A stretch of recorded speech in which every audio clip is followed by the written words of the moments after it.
Start recording.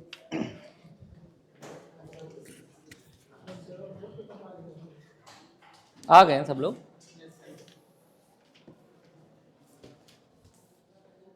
Last class में क्या पढ़ रहे थे हम लोग?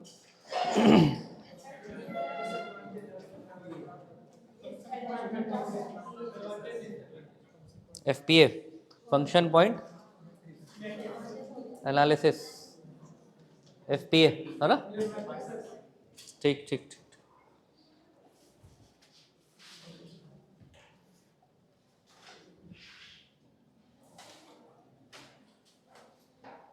एडवांटेज डिसएडवांटेज उसका हो गया था ना?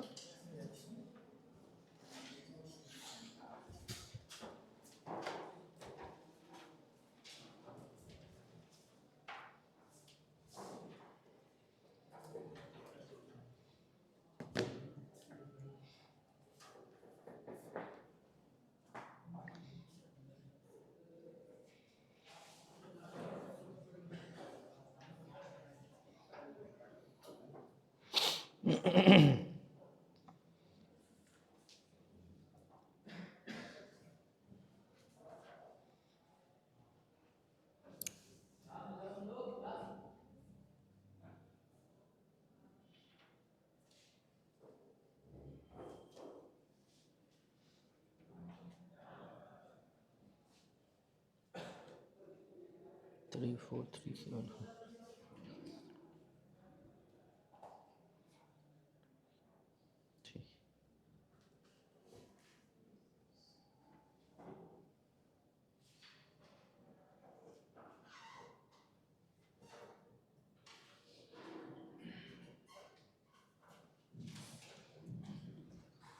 अब यहाँ पे आप लोग हेडिंग डालेंगे।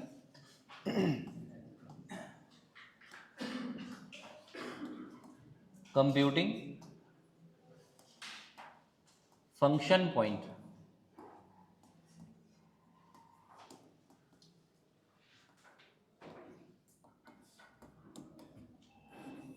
कंप्यूटिंग फंक्शन पॉइंट आ जाओ।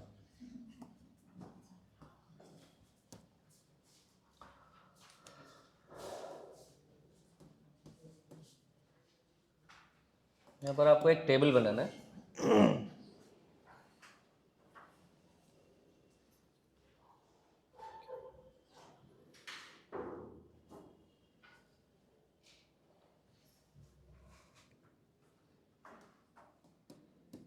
EI, EO और EQ।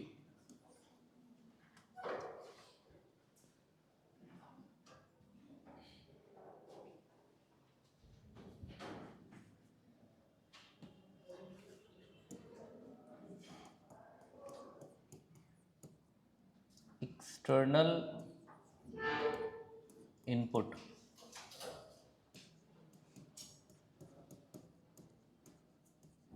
External output,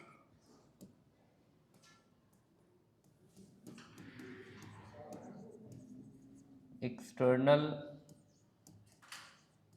inquiry. ठीक है?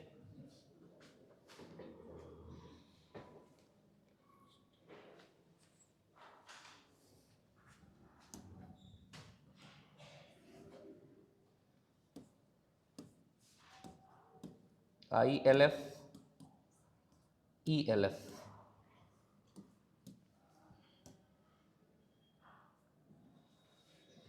ILF, ELF, internal logical file, external interface file.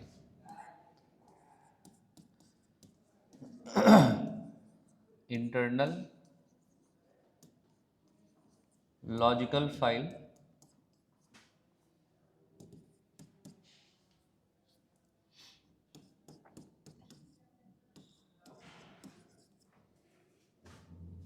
External interface file, EIF, sorry यहाँ पे EIF, एक्सटर्नल इंटरफेस फाइल।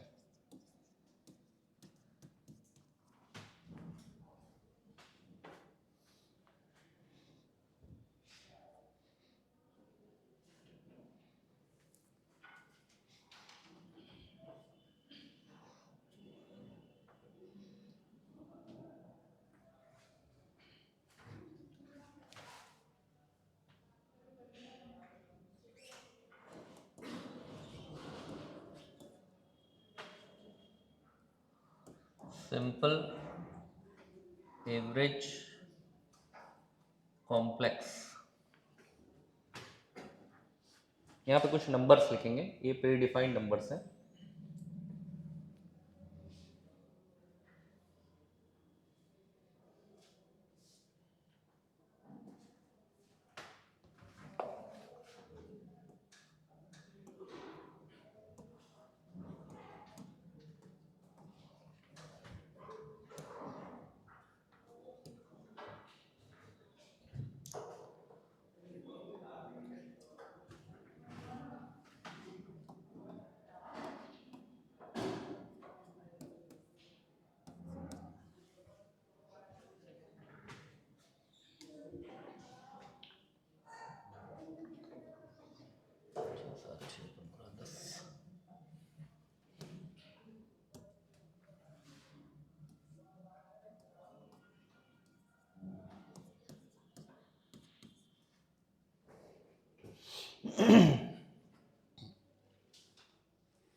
इसको कहते हैं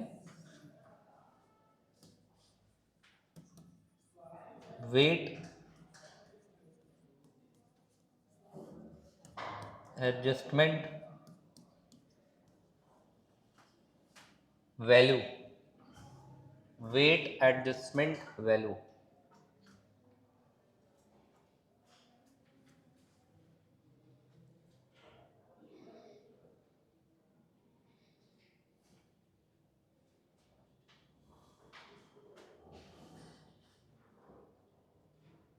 ये बन गया ऊपर।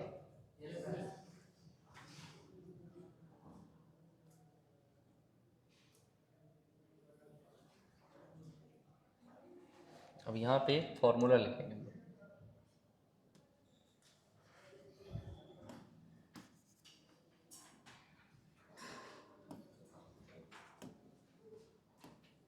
F P is equal to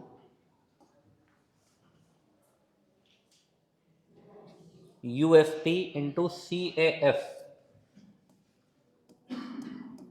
U F P into C A F.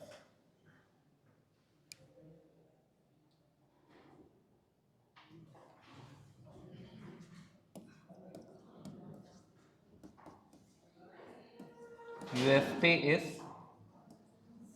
unadjusted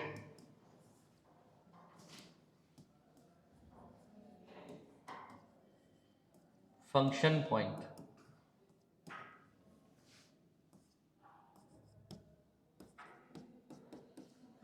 CAF is complexity adjustment factor.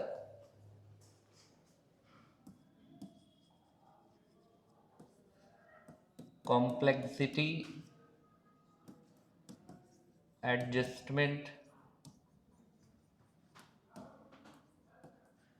factor।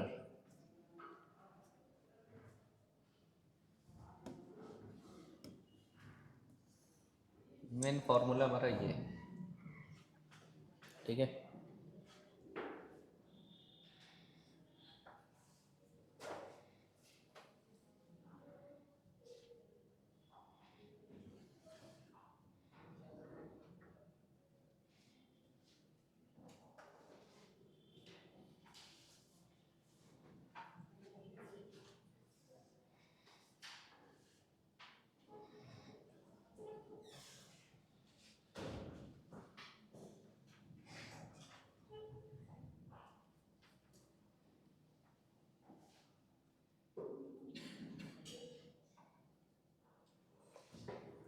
अब देखो इसमें जो UFP है ये कैसे निकाला जाता है और CAF कैसे निकाला जाता है, ये दोनों पहले देख लेते हैं, फिर इसको पूरा समझ लेंगे एक बारी में। तो पहले यहाँ UFP के लिए लिखो, हमें UFP निकालना है ना। ओके, यहाँ पर देखो UFP ये निकाला जाता है समेशन ऑफ WC, ठीक है, समेशन ऑफ WC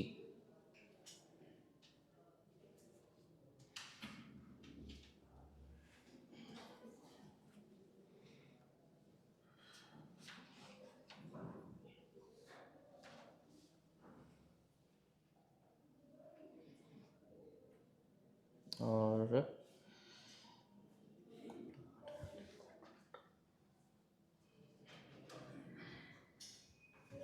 यहाँ पर ये जो आपका W है, W is weight adjustment value, यानी जो आपने टेबल में लिखी है, ठीक है। और ये कॉम्प्लेक्सिटी एडजस्टमेंट फैक्टर CAF।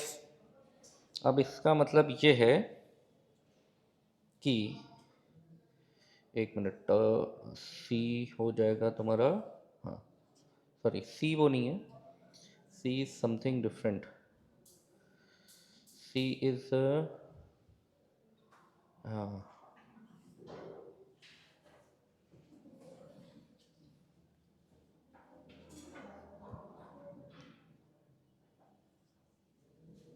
हाँ सी फॉर, यहाँ पर एक चीज़ और लिखना था, सी सॉरी डब्ल्यू जो लिखा हुआ है, डब्ल्यू फॉर क्या है, हाँ इसको लिख लो, वेट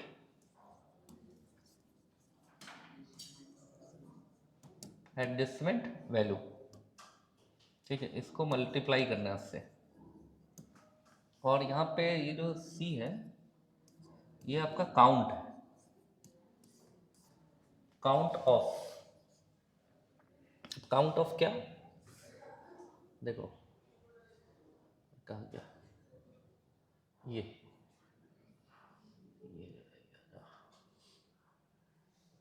ये और ये जो यहाँ पे लिखा हुआ है, ये जो इतना, ये आपको दिया रहेगा, ठीक है। तो एक तुम क्वेश्चन लिखो पहले, तो ये इसको सॉल्व करना ज़रा आसान होगा। लिखो, पहले क्वेश्चन लिखेंगे, calculate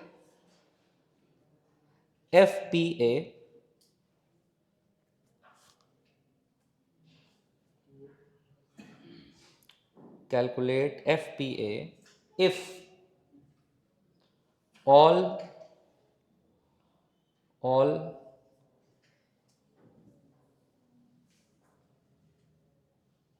all complexity adjustment factor, if all complexity adjustment factor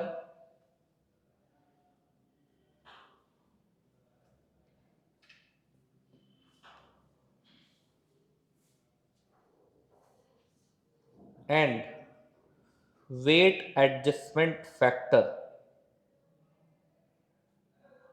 are अब ब्रैकेट क्लोज करो, अब ब्रैकेट में लिखो simple oblique average oblique complex, bracket में लिखो simple oblique average oblique complex, bracket close, for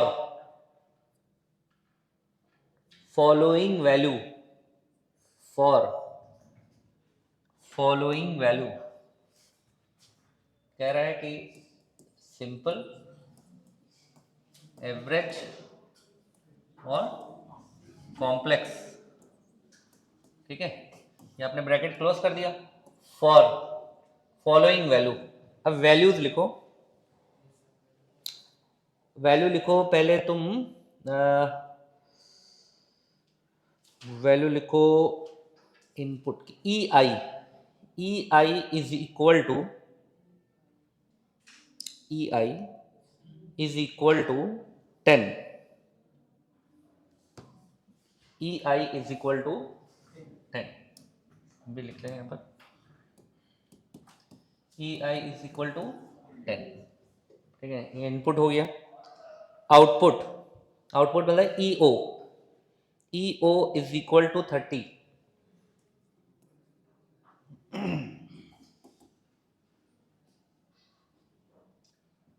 क्या चलेगा?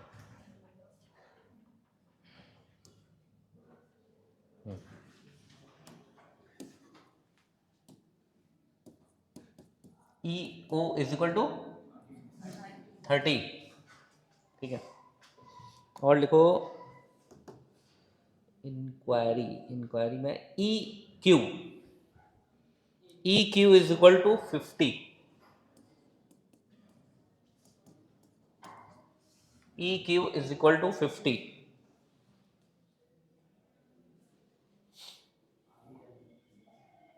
ठीक है।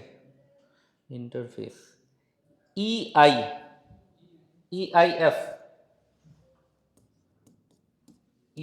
F external interface file EIF is equal to 10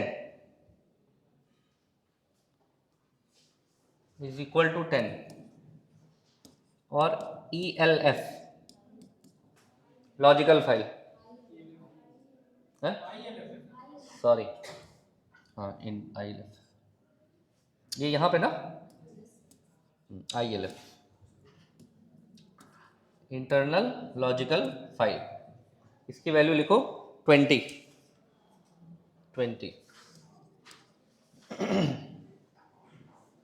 ठीक है। अब यहाँ पर देखो ये वैल्यूज लिख ली। अब कह रहा है कि जो आपको कॉम्प्लेक्सिटी एडजस्टमेंट फैक्टर और वेटेड एडजस्टमेंट फैक्टर या तो सिंपल होगा या तो एवरेज होगा या तो कॉम्प्लेक्स होगा, ठीक है। ये तीनों में से कोई एक हो सकता है, हम सिंपल भी कर सकते हैं, एवरेज और कॉम्प्लेक्स। अब देखो यहां पर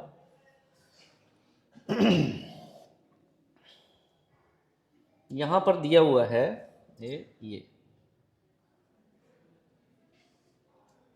यूएफपी, हम यूएफपी निकालने की बात कर रहे हैं, ठीक है। अनएडजस्टेड, और क्या लिखा है, अनएडजस्टेड फंक्शन पॉइंट, पहले यूएफपी निकालेंगे। तो यूएफपी के लिए कह रहा है समेशन ऑफ WC। अब देखो यहां पर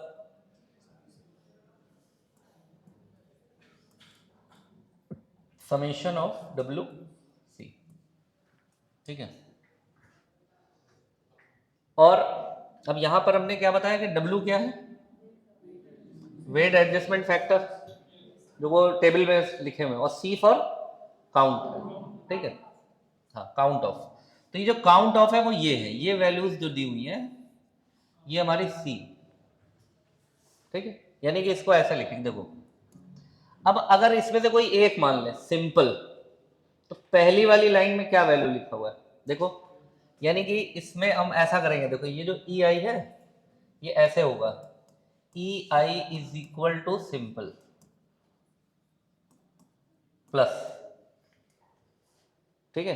अब इस EI की वैल्यू क्या है 10 इंटू सिंपल की पहली वाली लाइन देखो EI के सामने 3 है, अब समझे ना, तो यहां पर हम 3 लिख देंगे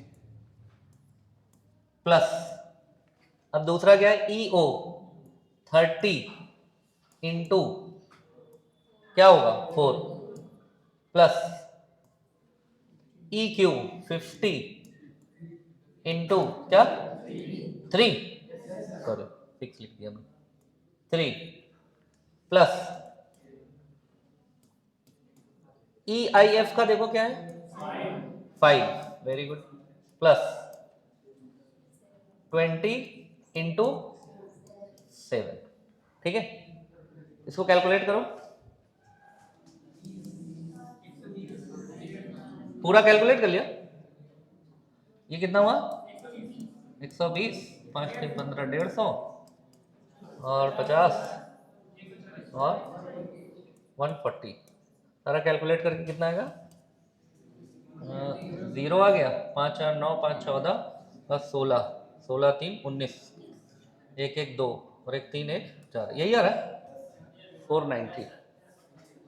अब हमें एक वैल्यू मिल गई यूएफपी में मल्टीप्लाई करेंगे किसको, एफपी निकालने के लिए क्या करेंगे, हमारा जो फॉर्मूला है वो ये है, यूएफपी पता चल गया हमें, अब क्या निकालना है हमें? CAF। अब CAF कैसे निकालेंगे ये देखो, CAF, ठीक है, CAF लिखो। इसमें बहुत छोटा सा फॉर्मूला है क्या, CAF को पीछे कर दे, कर लो कर लो, इसको कर लो, बहुत सिंपल है। CAF, इसका एक फॉर्मूला लिखो, CAF का, CAF इज इक्वल टू, लिख लिया इसको? अच्छा लिख लो पहले, एक बार ही लिख लो, बहुत सिंपल सा है ये, बहुत कॉम्प्लेक्स नहीं है थोड़ा, क्योंकि ये बहुत रेगुलर सम तो है नहीं कि इसका प्रैक्टिस है प्राइम नंबर की तरह। अब तुम लोग ने सेकंड सेमेस्टर में पढ़ा था इसको, पढ़ा था, याद है कि नहीं? सेकंड में हमने पढ़ाया था इसको तुम लोगों को, हमने तभी पढ़ाया था, अब आज पढ़ा रहे इसीलिए हमको भी याद नहीं है ये।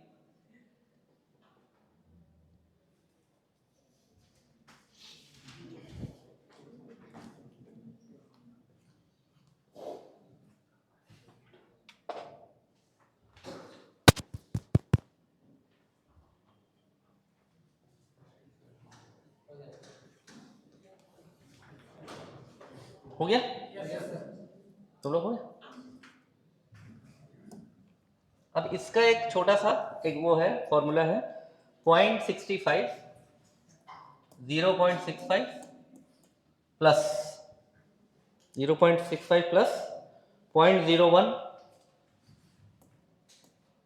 0.01 इंटू 14 इंटू एस, ये एस है, S.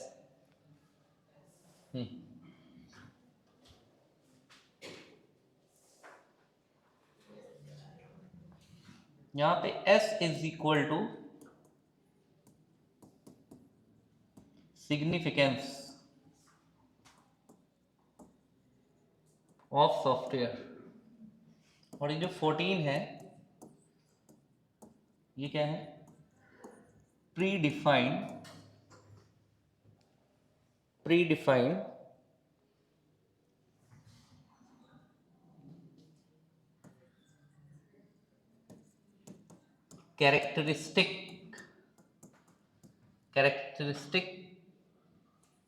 Characteristics degree of software, ठीक है? ये जो वैल्यू है, ये वैल्यू फिक्स वैल्यू है, 14 is fix value, it is fixed by international standard organisation. जो सॉफ्टवेयर इंजीनियरिंग ग्रुप होता है, international software engineering group, SEI, international software engineering group होता है, उसने ये कुछ प्री डिफाइंड, जैसे इंट की वैल्यू, इंट में जो प्री डिफाइंड स्टोरेज होता है 2 बाइट का होता है, ये प्री डिफाइंड है कि नहीं? पाई की वैल्यू कितनी होती है? 3 पॉइंट, ठीक। इस तो ये सब क्या है? ये प्री डिफाइंड वैल्यूज है। कहीं जैसे कोई लॉग वाला कैलकुलेशन नहीं होता, तो लॉग टेबल प्री डिफाइंड है कि इसकी वैल्यू यही होगी, वो सब बहुत रिसर्च करके वैल्यूज लिख दी गई है, बस उसी प्रकार से ये वैल्यूज लिख दी गई। अब हमें सिर्फ इतना ये याद रखना है, एक तो हमें ये याद रखना है, दूसरा एस की वैल्यू। अब देखो एस की वैल्यू क्या है? Values of S. अब इस एस की वैल्यू हम यहां पर लिखते हैं, ये आपकी है 0 से लेकर के 5 तक, 0, 1, 2, 3, 4 and 5।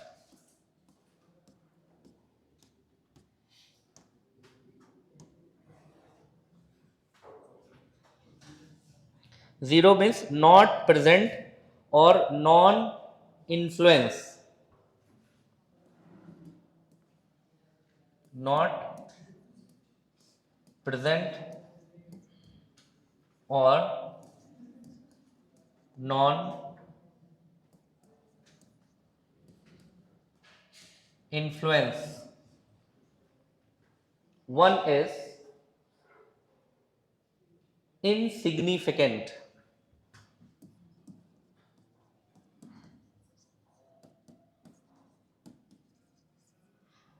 insignificant.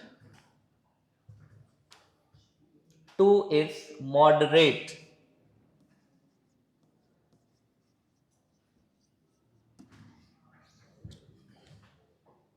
3 is average.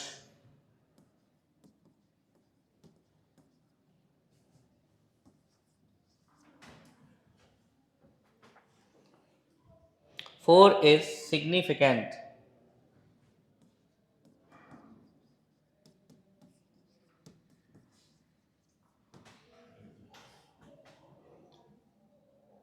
5 is essential.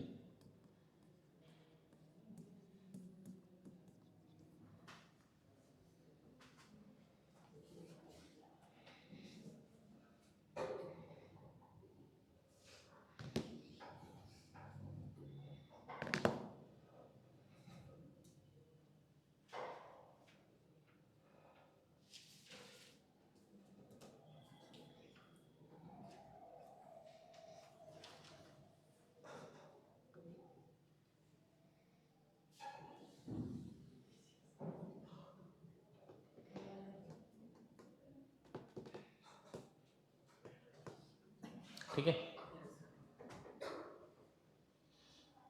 अब यहाँ पे अगर हम कहें, यहाँ पर ये दिया रहेगा कि जैसे हमारा जो क्वेश्चन है हम लोग ने सिंपल ले लिया, सिंपल को, तो सिंपल अगर लिखा रहेगा, जैसे अगर एवरेज लिखा रहता तो हम बीच वाला कॉलम ले लेते और यहाँ एवरेज वाली ये वैल्यू ले लेते 3, यानी यहाँ पर क्या पुट कर देते 3, ये तो एवरेज के लिए। लेकिन अगर सिंपल होता तो उसके साथ देता फॉर नॉन प्रेजेंट और इनसिग्निफिकेंट, ये लिखा रहता।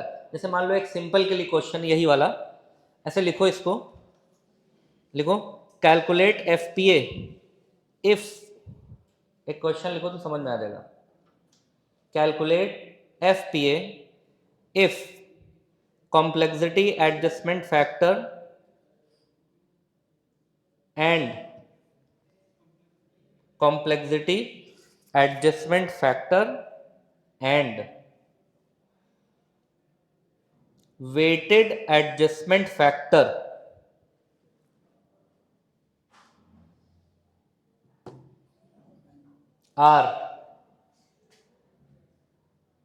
are simple and moderate for simple and moderate for following values।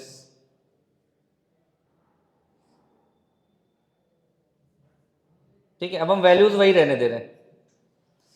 हमने क्या कर दिया, सिंपल एंड मॉडरेट, इसकी वैल्यू पे क्या आ जाएगा यहाँ पर 2, यानी कि इसको कैसे कैलकुलेशन करेंगे, CAF 0.65 इंटू 0.01 इंटू 14 इंटू, अब चूंकि मॉडरेट है तो हम लोग यहाँ पे क्या ले लेंगे 2, तो 2 ले लेंगे। अब इसको कैलकुलेट करो, करो कैलकुलेट, कितना आ जाएगा,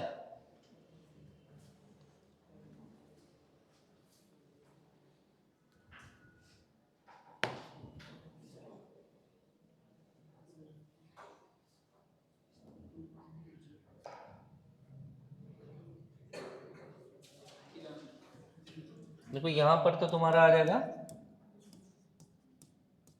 ये तो 42, 2 इधर लग जाएगा, है ना। अब इसको ऐड कर लो, 5 2 7 6 4 10, 1.07, उसको मल्टीप्लाई, अच्छा 2 है वो, सॉरी 28 हो जाएगा, सॉरी हमने वो 3 समझ लिया। ठीक है, इसको जो है, ओ सॉरी वही मिटा दिया हमने, यहाँ 2 करेंगे, ये मिटाएंगे, यहाँ पर 28 कर देंगे ना, हाँ, तो यहाँ पर आ जाएगा 0.28। ठीक, अब ये जुड़ जाएगा, ये कितना आ रहा है 0.93, 0.93 हो गया। अब हमारा ये क्या निकल आया CAF, और उसके लिए हमने सिंपल के लिए निकाल रखा है उसको। अब वहां अगर एवरेज लिखा होता तो बीच वाली सिलेक्ट कर लेते, कॉम्प्लेक्स लिखा होता तो लास्ट वाली रो सिलेक्ट कर लेते। अब ये हो जाएगा सिंपल है। बस ये कैलकुलेशन आप समझ गए तो इसको बस थोड़ा सा आपको वो टेबल रटनी पड़ेगी, क्योंकि टेबल में जो वैल्यू है वो प्री डिफाइंड है, वेटेड एडजस्टमेंट वैल्यू वो प्री डिफाइंड है। ठीक है, अब दोनों को कैलकुलेट करो, एफ पी ए क्या आएगा,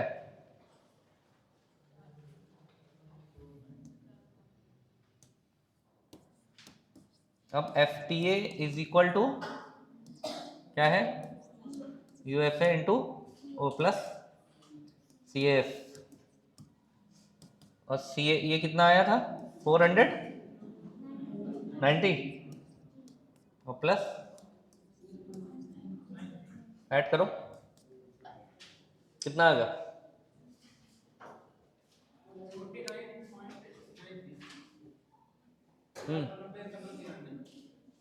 प्लस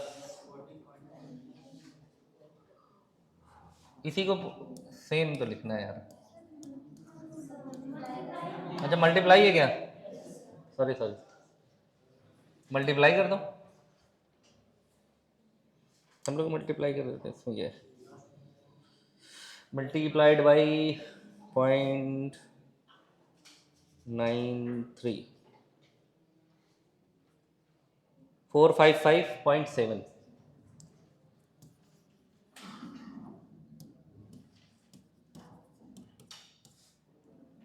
इतना आ गया। ठीक है, this value is function point analysis.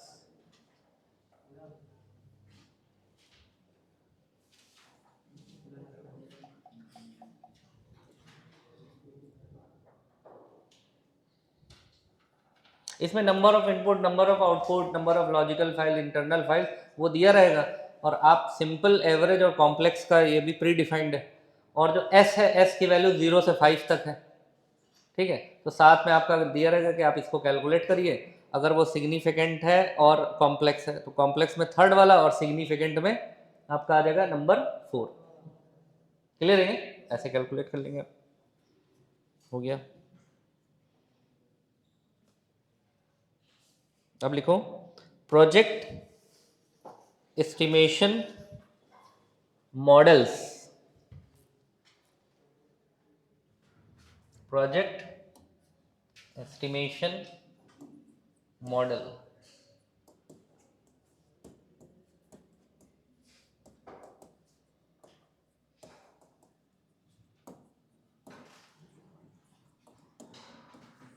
कुछ मॉडल्स हैं यहाँ पर लिखे हुए हैं,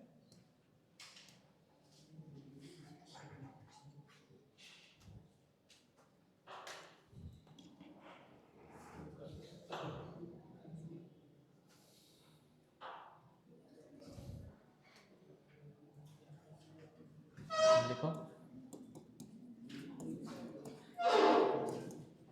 इंपेरिकल,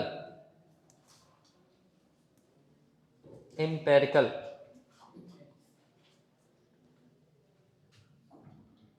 इसमें 2 लिखना,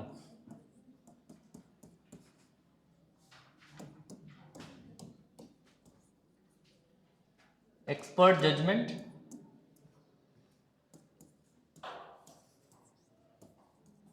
Delphi method, Delphi estimation, Delphi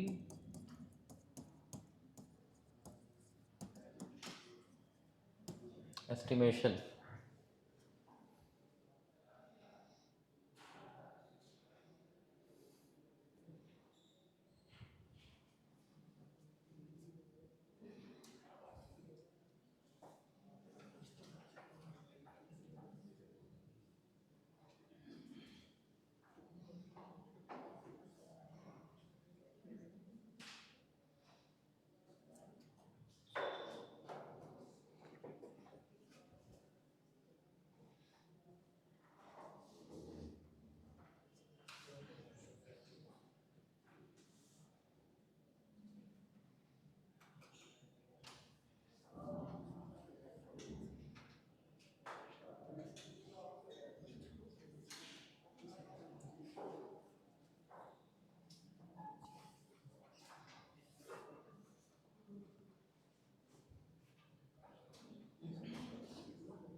लिख लिया?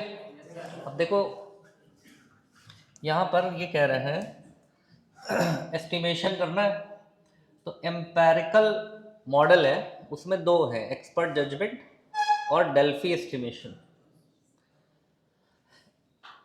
देखो एम्पेरिकल, वैसे एम्पेरिकल का ऐसा मतलब होता है कोई भी चीज़ जो हम अनुभवों से और प्रयोगों से करें, मतलब अनुभव है और प्रयोग किए हुए पहले से, अब उनसे अगर हम कोई एक अंदाज़ा लगाएं, जैसे कोई जैसे मार्केट में कोई ऐसा पर्सन है जो जिसके पास बहुत सारा इलेक्ट्रॉनिक्स गैजेट भी है, इलेक्ट्रॉनिक गैजेट को ख़रीदता है और बेचता भी है, होलसेल भी करता है, रिटेल भी करता है, डिस्ट्रीब्यूट भी करता है, सब करता है, तो वो एक ऐसा पर्सन हो सकता है जो एक ऐसी राय दे सकता है इलेक्ट्रॉनिक गैजेट पे। क्यों? क्योंकि वो पहले इलेक्ट्रॉनिक गैजेट में डील कर चुका है। जैसे ऐसे समझ लो, जैसे मान लो तुम्हारा इंटरव्यू है, अब तुम्हारा पहली बार इंटरव्यू कभी होगा, जब तुम जॉब के लिए इंटरव्यू दोगे पहली बार, लेकिन अगर उस समय तुम्हें कोई इंटरव्यू दिया हुआ एक पर्सन मिल जाए तो उससे तुम क्या पूछोगे? कैसे हुआ? होता है ना अक्सर, तुम्हारा ही अगर वाइवा लेना शुरू करें तो जो बाहर निकलेगा, तो बाहर इंतजार करने वाले लोग उससे एक वो जो आधे एक घंटे का अनुभव उसको हुआ है उसी से पूछे तुम्हारा कैसा हुआ, क्या पूछा, अच्छा ये भी पूछा, तो वो बताएगा ये पूछा, आप उससे एक तैयारी करेंगे। बात समझ में? तो इसी प्रकार से जब एस्टिमेशन की बात आती है तो जो सॉफ्टवेयर इंजीनियर्स होते हैं उसमें कुछ ऐसे पर्सन होते हैं जो एक्सपीरियंस्ड होते हैं, किस बेस पे? एस्टिमेट करने, नॉलेज बेस पे उनके पास बहुत सारा जो है एस्टिमेट, मतलब वो क्या करेंगे कि पहले के जो प्रोजेक्ट होंगे, मान लो कि एक प्रोजेक्ट है और ये प्रोजेक्ट मान लो लाइब्रेरी का है, पहले बना था, ठीक है, मान लो ये प्रोजेक्ट बनाया गया था 2014 में, ठीक है, 2014 में ये प्रोजेक्ट बना, तो अगर आज की डेट में फिर से हम लाइब्रेरी का सॉफ्टवेयर बनाए, same company same software engineer बना रहा है, तो वो कॉस्ट का एस्टिमेशन कर सकता है कि नहीं? तो कहा जाएगा ना कि उस पर्टिकुलर प्रोजेक्ट में जो भी लोग लगे हुए थे उनको कलेक्ट करके एक टीम बना देते, वो हमें बता देंगे कि प्रोजेक्ट का एस्टिमेशन क्या आएगा।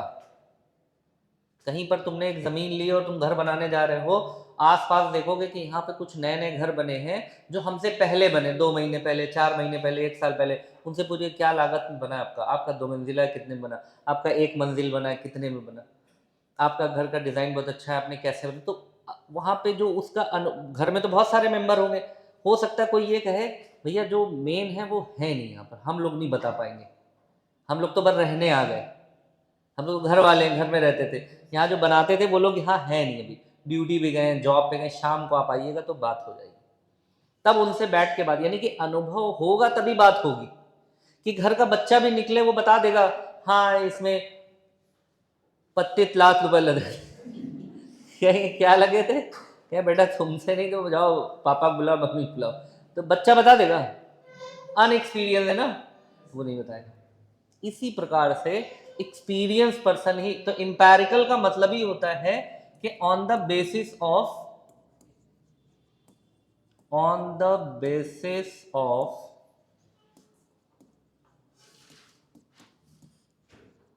previous projects and experiences, on the basis of previous projects and experiences। थोड़ा सा मिल गया, इसी में तुम लोग अलग कर लेना, उसी में लाइन लिख दो, on the basis of Delphi estimation previous experience, सब मिला दो उसी, नहीं ऐसा नहीं करना।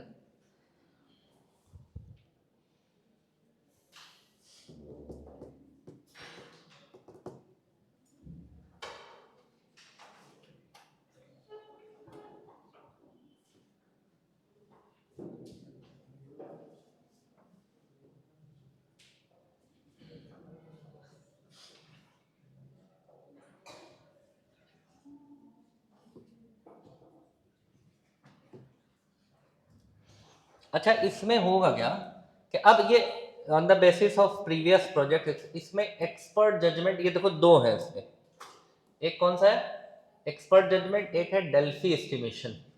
अब इन दोनों को देखते हैं क्या है।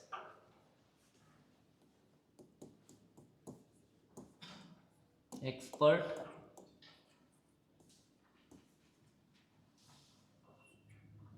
तो समझ में नहीं आता, लिख पढ़ना नहीं है तो लिखते क्यों हैं ये लोग।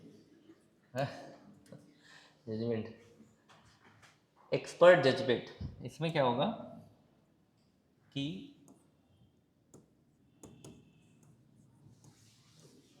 सिंगल पर्सन होगा, एक होगा, ठीक है, give estimation on the basis of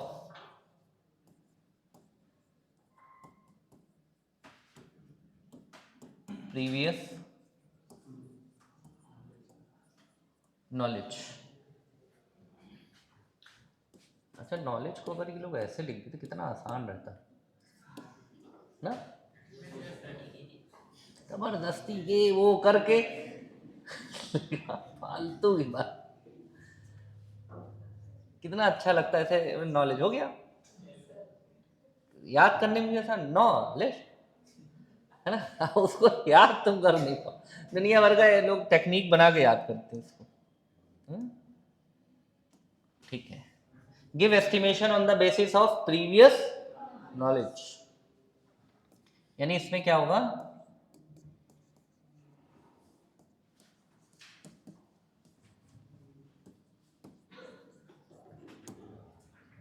educated guess, educated guess मतलब गेस, गेस का मतलब क्या होता है, अंदाज, लेकिन वो अंदाज कैसा होगा, एजुकेटेड, पढ़ा लिखा अंदाज होगा, अंदजुआ नहीं होगा। ठीक, कहते नहीं अंदजुआ ही बता दिया, तो अंदजुआ नहीं होगा, वो अंदाज एक ऐसा होगा कि जो बता दिया जाएगा वो हो जाएगा और वो एग्जैक्ट वही हो जाएगा। ठीक, लेकिन इस केस में एक दिक्कत ये है, अगर हम इसके निगेटिव पॉइंट की बात करें,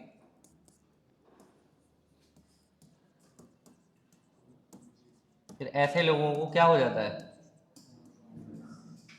ओवर कॉन्फिडेंस। ठीक है, किसी की एक की बात सही हो गई, आप में से किसी के कुछ कहा, बात सही हो गई, फिर वो पर्सन अपने उतना कॉन्फिडेंस उसका हाई हो जाता है, वो सोचता है हर बात हम ही कह दें, है ना। उसने जैसे ऐसे ही कह दिया, अभी आधे घंटे बाद धूप वूप सब निकले, ऐसे ही आधे घंटे बाद बारिश होगी और हो जाए इत्तेफाक से, तो एक तो उसको लोग बहुत चढ़ाते हैं, क्या बात है, क्या प्रिडिक्शन है यार तुम्हारा, तुमने कहा और धूप निकली थी, कैसे पता तुम्हें, कहना बस एजुकेटेड गेस। तो एजुकेटेड गेस नहीं था वो, एजुकेटेड गेस वो होता कि वो बकायदा मौसम विभाग की न्यूज़ देखता, मौसम विभाग से बात करता, मेट्रोलॉजिकल सर्वे कराता, तब कह सकता कि 2 घंटे बाद बारिश हो सकती है, लेकिन उसने गेस करा और हो गई। ठीक है, तो ऐसे में वो जब जो अनएजुकेटेड तो वो ओवर कॉन्फिडेंस हो जाएगा, एजुकेटेड भी होता तब भी उसको कॉन्फिडेंस, ओवर कॉन्फिडेंस हो जाता कुछ दिनों के बाद। फिर वो क्या करता है कि अब ये क्या करेगा, ओवर कॉन्फिडेंस क्यों होगा, लैक ऑफ नॉलेज, नहीं नॉलेज बहुत थी, लेकिन इस पर्टिकुलर प्रोजेक्ट में उसने स्टडी नहीं करी, उसने बस अपना गेस बता दिया कि हम जो बता देते हैं वो तो हो ही जाता है। ठीक है, और इसमें क्या हो सकता है भाई, कोई पर्सन कर रहा है तो ह्यूमन एरर के बहुत चांसेस है ना, पर्सन करेगा तो ह्यूमन, ऑटोमेटेड तो है नहीं, ऑटोमेटेड होता तो ह्यूमन एरर के चांसेस कम होते, लेकिन ये चूंकि मैनुअल है, मैनुअल एस्टिमेशन प्रोसेस है, कोई पर्सन है जिसको एक्सपीरियंस है, वो एक्सपीरियंस के बेस पे, प्रीवियस प्रोजेक्ट के बेस पे, प्रीवियस जो क्या कहते हैं जो भी चीज़ें उसके बेस पे ये क्या कर दे रहा है, बता दे रहा है कि इसका एस्टिमेट इतना होगा, ये प्रोजेक्ट में इतने लोग लगेंगे, इसमें इतना पैसा लगेगा, इतना कॉस्ट लगेगा, प्रोजेक्ट करीब 1.5 लाख लाइन ऑफ कोड का होगा वगैरह, इस करके बता रहा है, वो एस्टिमेशन अपना दे रहा है। तो ये ओवर कॉन्फिडेंस में ये चीज़ें हो सकती है, एक्सपर्ट जजमेंट। ये क्लियर है। अब देखो डेल्फी डेल्फी जो आपका एस्टिमेशन है वो भी सेम है, बट उसमें होगा क्या, देखो डेल्फी इसमें भी प्रीवियस एक्सपीरियंसेस से ही जज वो क्या कहते हैं एस्टिमेट बनाया जाएगा। Delphi estimation, Delphi estimation.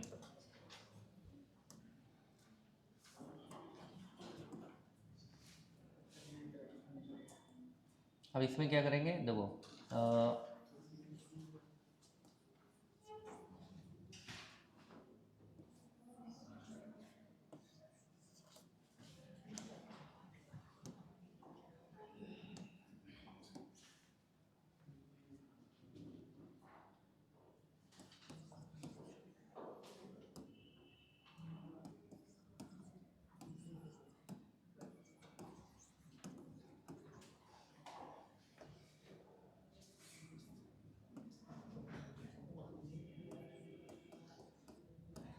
Expert 1, expert 2, expert 3 और एक्सपर्ट 4।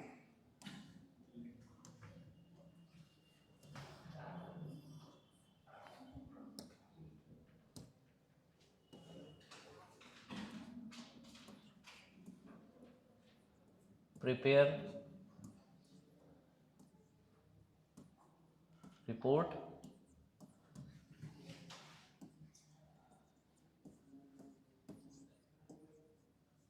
प्रिपेयर रिपोर्ट,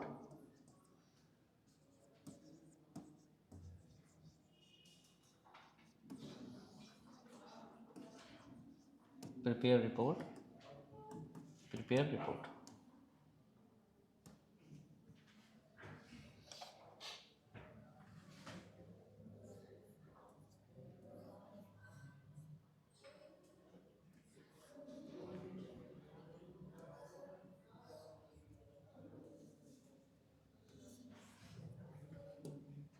इसको फिगर को आप अपने अकॉर्डिंगली भी बना सकते हैं।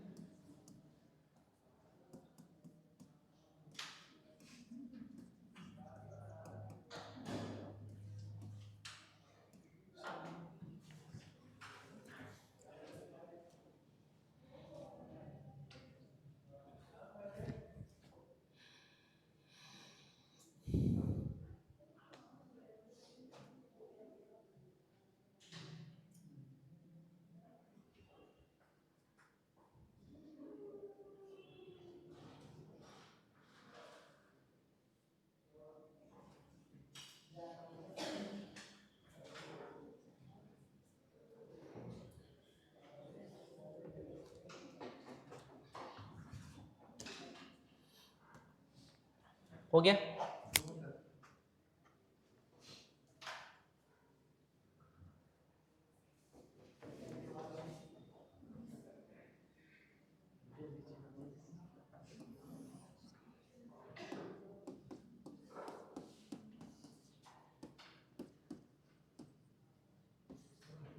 ये एस्टिमेटर्स है,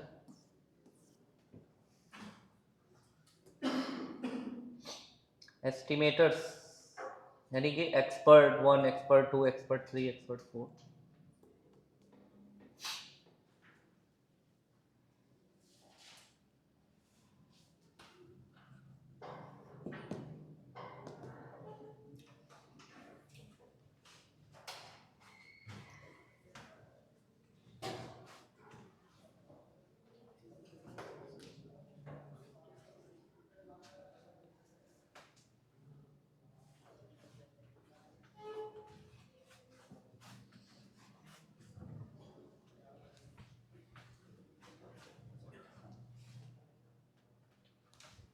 हो गया।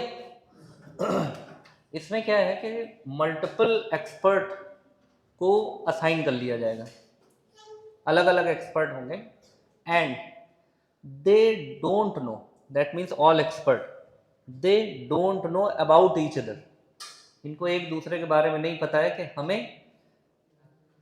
एस्टिमेट करना है, हमें ये काम करना है और इस प्रोजेक्ट पे करना है। यानी ये अनभिज्ञ रहेंगे, एक दूसरे से अननोन रहेंगे, ठीक है ना। इनको हम एस्टिमेटर भी कहते हैं, एस्टिमेटर। तो यहाँ पर हम लिखेंगे यहाँ लिखो, इधर लिख दो, इस side.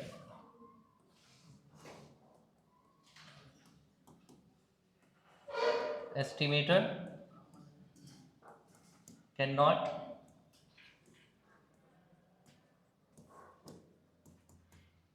communicate to each other,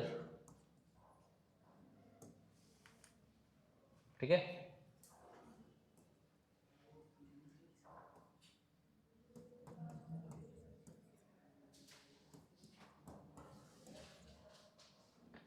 Iterative methods are used to estimate the projects। Iterative methods का मतलब है कि एक्सपर्ट वन जो भी एस्टिमेट बनाएगा वो एक बार ही नहीं बनाएगा, 2 बार, 3 बार, 4 बार, अलग अलग भी हो सकता है, और आइटरेट करेगा उसको बार बार, रिपीटेड। कोई जल्दबाजी नहीं इसमें, ठीक है।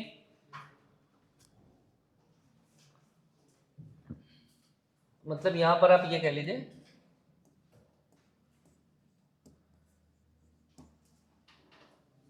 Serious report must be submitted to the coordinator. Serious report must be submitted to the coordinator. Coordinator को वो सीरियस रिपोर्ट सबमिट करेंगे एकदम, कि इसमें कोई भी हीला हवाली या कोई भी ऐसा नाजुकपन के, मतलब मजाक नहीं, ठीक है, कि ऐसे ही दे दिया, या ओवर कॉन्फिडेंस नहीं।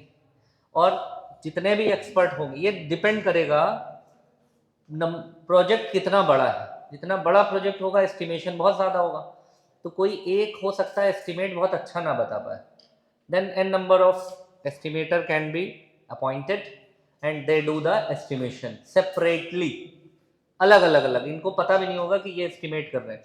ऐसा इसलिए होता है कि जैसे मान लो कि इसने कोई एस्टिमेट करा, इसने कहा कि हमने एस्टिमेट करा है 2 लाख, अगर इसको बता दिया है ना, तो हो सकता है ये 4 लाख कर रहा हो, ये भी 2 ही लिया है, या हो सकता है ये 2 कर रहा हो तो ये 4 ले जाए।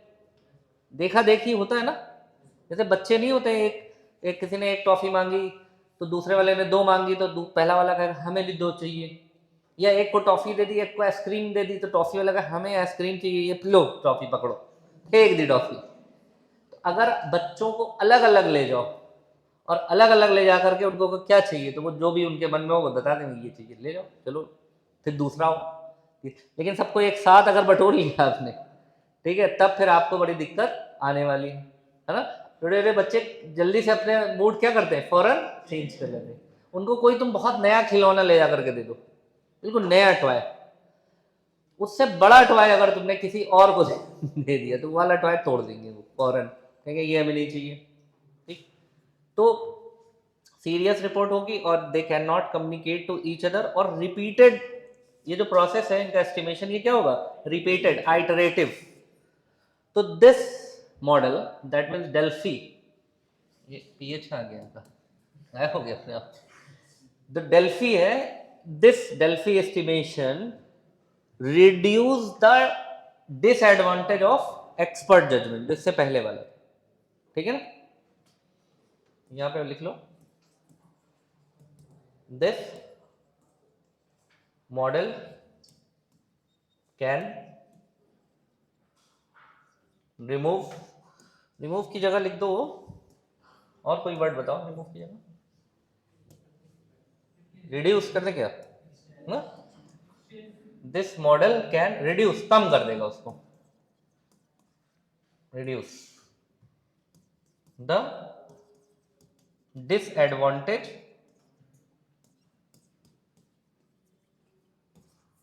ऑफ एक्सपर्ट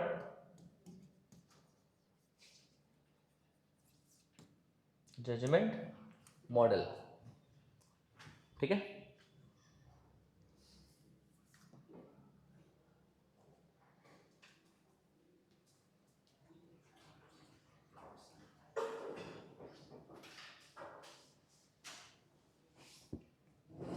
समझ में आ गया? हो गया, लिख लिया? अब बताओ कोई कंफ्यूजन? ठीक है, नेक्स्ट में एक और वही कैलकुलेशन वाला हम लोग नेक्स्ट क्लास में करेंगे, कोकोमो मॉडल। ठीक है, वो भी तुम लोग कर चुके हो पहले, फिर से कर लेंगे आप। That's it, thank you.